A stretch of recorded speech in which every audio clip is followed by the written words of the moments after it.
सबसे पहले वास्तविक संख्या के बारे में हम लोग जानते हैं।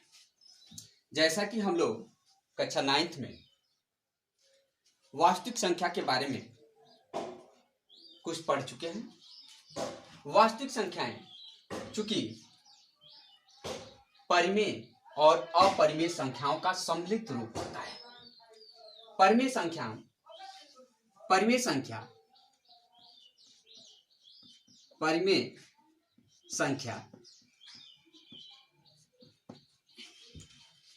जिसे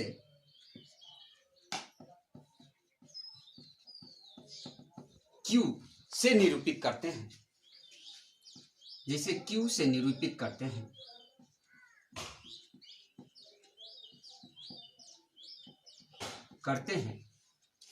P बाई Q के रूप में लिखा जाता है। Q से निरूपित करते हैं P बटा Q के रूप में, लिखा जाता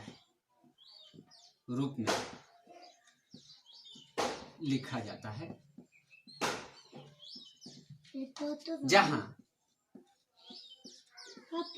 Q is not equal to 0। इसी प्रकार अपरिमेय संख्या,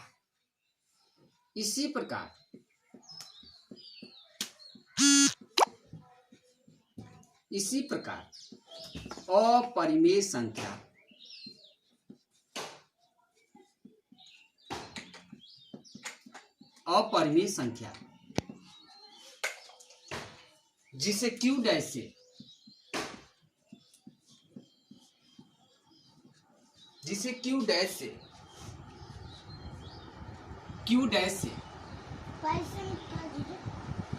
निरूपित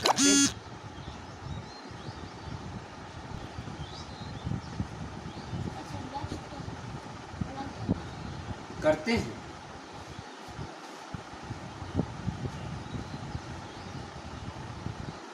P बाई Q के रूप में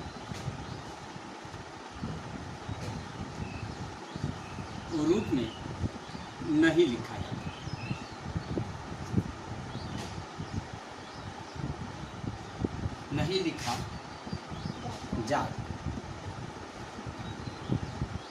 जाता है। अब इन दोनों का सम्मिलित रूप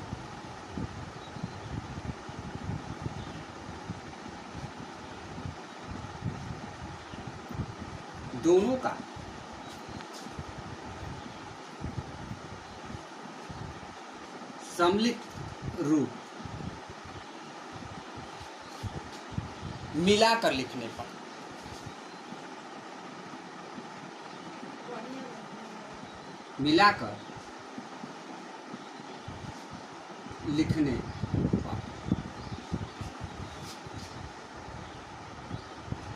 इन दोनों का सम्मिलित रूप कोष्टक में मिलाकर लिखने पर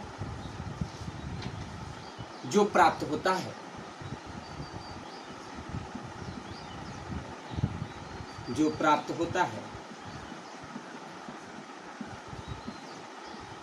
उसे वास्तविक संख्या कहते हैं।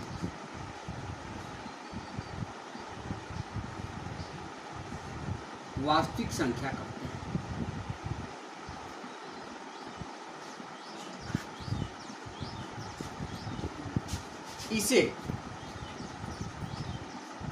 R से निरूपित करते हैं।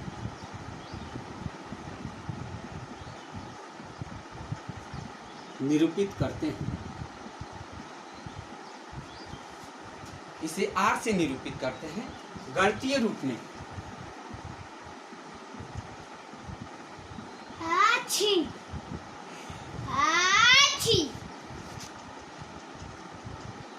गणितीय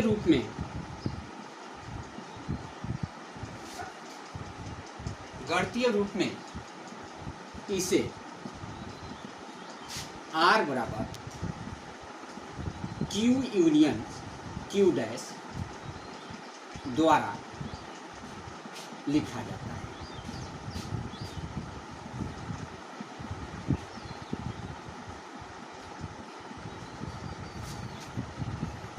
जहां Q परिमेय संख्या,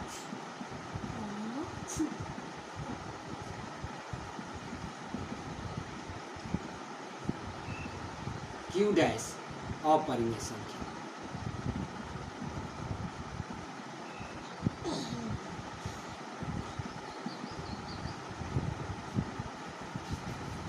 इस प्रकार हमने देखा कि वास्तविक संख्या जो होता है परिमेय और अपरिमेय संख्याओं का सम्मिलित रूप होता है और वास्तविक संख्याओं को कैपिटल R द्वारा निरूपित किया जाता है और इसका गणितीय रूप कैपिटल R बराबर Q यूनियन Q डैश। जैसे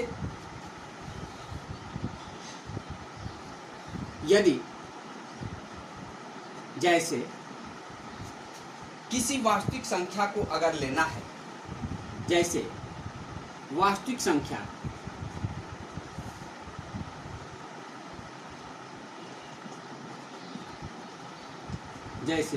संख्या R बराबर 3√3 कामा 2 का सम्मिलित रूप।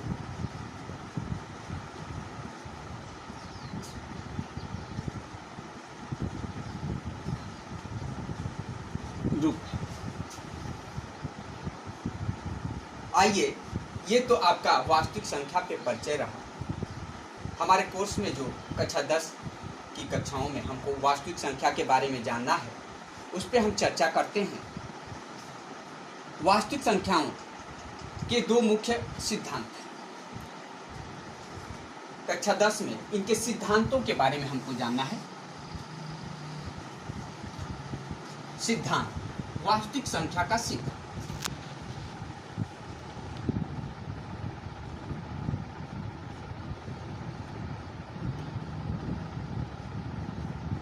संख्या का सिद्धांत।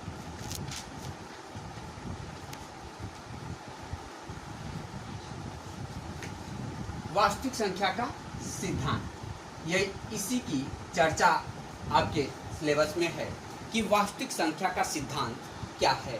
तो वास्तविक संख्या का दो सिद्धांत होता है। पहला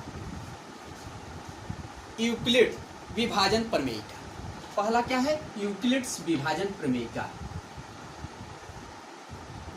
यूक्लिड्स विभाजन प्रमेय का।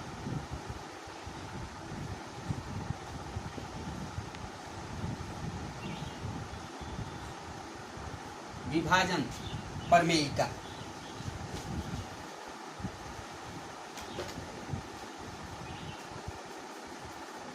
दूसरा अंकगणित की मूलभूत प्रमेय। अंकगणित की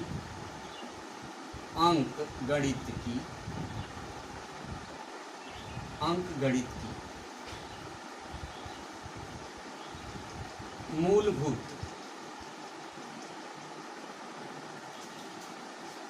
प्रमेय।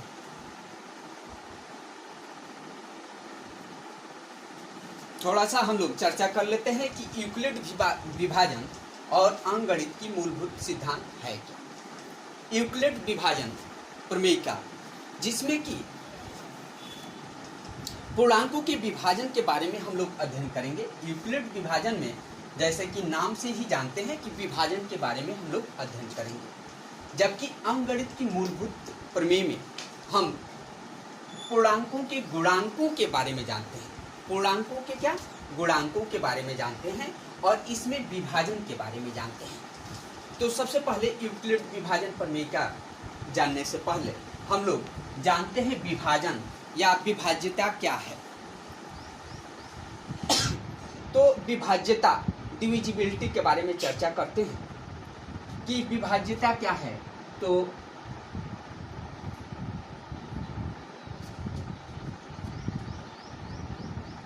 डिविजिबिलिटी की हम लोग चर्चा कर लें कि विभाज्यता होता क्या है। सीधे तौर पे अगर आपसे ये कहा जाए तो आप लोग जानते हैं कि विभाज्यता का मतलब कि जो संख्याएं विभाजित हो जाती हैं, अर्थात शेषफल शून्य होता है। माना ए व बी दो पूर्णांक हैं, ए व बी दो पूर्णांक हैं। माना ए व बी दो पूर्णांक हैं, इस प्रकार हैं। माना ए व बी दो पूर्णांक इस प्रकार हैं।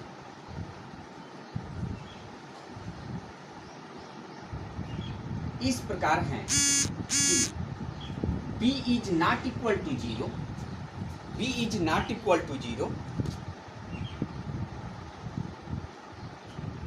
तब कहते हैं,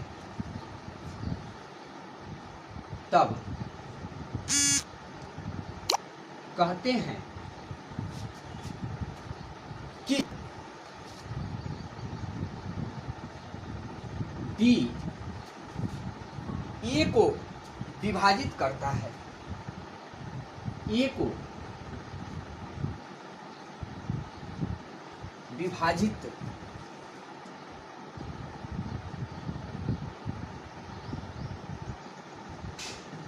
करता है यदि एक ऐसे पूर्णांक c का अस्तित्व b a को विभाजित करता है, यदि एक ऐसे पूर्णांक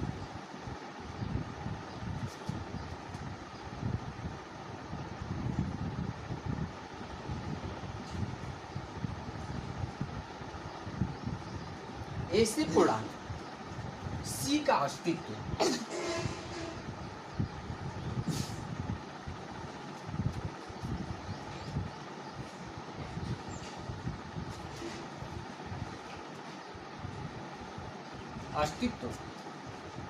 इस प्रकार है,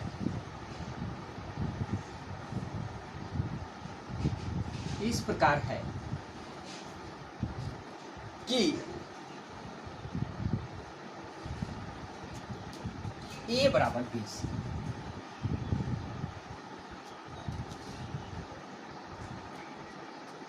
जहां पूर्णांक a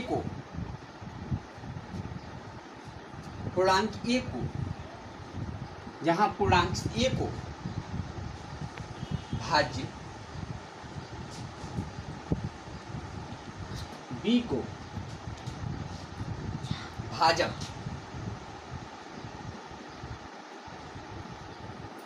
c को भागफल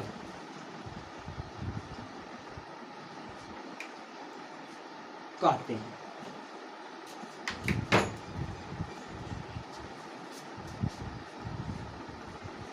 इसको और स्पष्ट करने के लिए हम लोग एक उदाहरण की सहायता लेते हैं।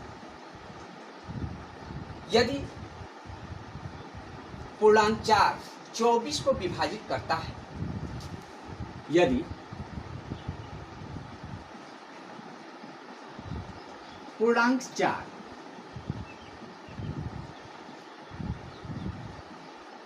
24 को विभाजित करता है,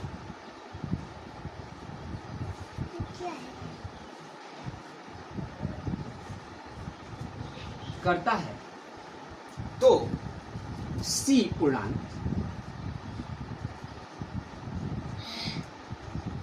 6 प्राप्त होगा।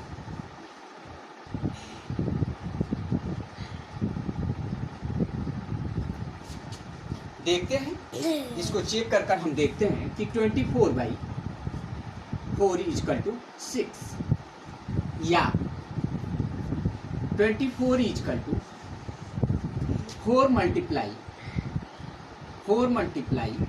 6। यदि इसकी तुलना a बराबर bc से की जाए,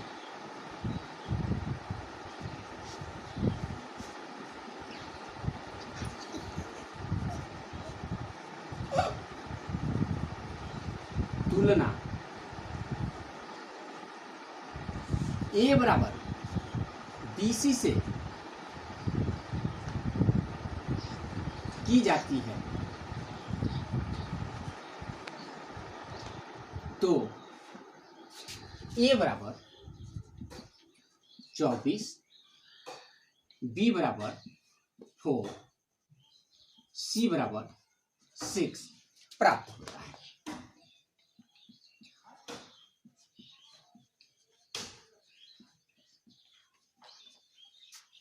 अतः यहां से स्पष्ट होता है कि पूर्णांक 4 24 को विभाजित करता है। यह हमारा विभाज्यता को दर्शाता है। इसी प्रकार अन्य उदाहरणों की सहायता से हम विभाज्यता को जान सकते हैं। यदि हम विभाज्यता को जान गए तो यूक्लिड विभाजन प्रमेय को भी जान सकते हैं। बंद करें।